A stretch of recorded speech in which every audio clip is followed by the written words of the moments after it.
ನಮಸ್ಕಾರ. ನಾನು ವಿನೋದ್ ಕುಮಾರ್ ಜನವರಿ ಅಡ್ವೊಕೇಟ್.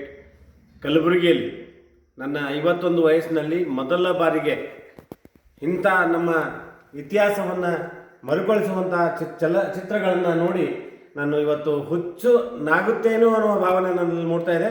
ಆದರೆ ಇಂಥ ಜಗತ್ತಿನ ಎಲ್ಲ ಮ್ಯಾನ್ಯುಮೆಂಟ್ಗಳನ್ನು ಒಂದೇ ಕಡೆ ಸಂಗ್ರಹಿಸಿ ಈ ಥರ ಕಲಬುರಗಿಯಲ್ಲಿ ಮ್ಯೂಸಿಯಂ ಮಾಡಿದ್ದು ನಾನು ಕೂಡ ನನ್ನ ಜೀವನದಲ್ಲಿ ಮೊದಲೇ ಬಾರಿ ನೋಡ್ತಾ ಇದ್ದೀನಿ. ನನಗೆ ತಡವಾಗಿ ಬಂದಿದ್ದೇನೋ ಅನ್ನೋ ಅನಿಸ್ತಾ ಇದೆ.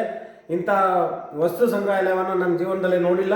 ಇಂಥ ನಾಣ್ಯಗಳು ನನ್ನ ಬಾಲ್ಯದ ಜೀವನದ 1 ಪೈಸೆ 2 ಪೈಸೆ 10 ಪೈಸೆಗಳನ್ನು ನೋಡಿ ಇವತ್ತು ನನಗೆ ಅತೀವ ಖುಷಿಯಾಗಿದೆ.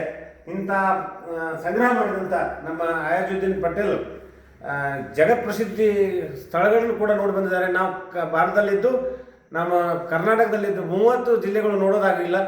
ನಮ್ಮ ಆ ದೇವರಲ್ಲಿ ಪ್ರಾರ್ಥನೆ ಮಾಡ್ಕೋತೀನಿ, ನಮ್ಮ ಜೀವನ ಕೊನೆ ಆಗೋವರೆಗೆ ನಮ್ಮ ಪೂರ್ತಿ ಕರ್ನಾಟಕ ಅಲ್ಲದೆ ನಮ್ಮ ದೇಶ ನೋಡಿ ಆಯಾಜುದ್ದೀನ್ ಅವರ ಕನಸಿಗೆ ಪುಕ್ಕ ಕೊಡಬೇಕು ಅನ್ನೋ ನನ್ನ ಆಸೆ ಇದೆ.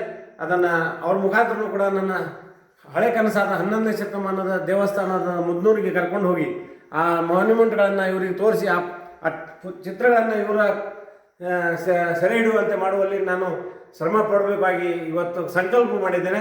ಆ ಸಂಕಲ್ಪ ಆಯಾಜುದ್ದೀನ್ ಪಟೇಲ್ ಅವರು ನೆರವೇರಿಸಿಕೊಳ್ಳಲು ನಾನು ವಿನಂತಿ ಮಾಡ್ತೇನೆ. ಇಂಥ ಮ್ಯೂಸಿಯಂ ಅಂಥ ಚಲನಚಿತ್ರಗಳು ಬಂದರೆ ಆ ಚಿತ್ರಗಳಿಂದ ಇವರು ವಿಖ್ಯಾತಿಯ ಪಡಿಬೋದು ಅಂತ ನನಗೆ ಅನ್ನಿಸ್ತಾ ಇದೆ. ನಮಸ್ಕಾರ.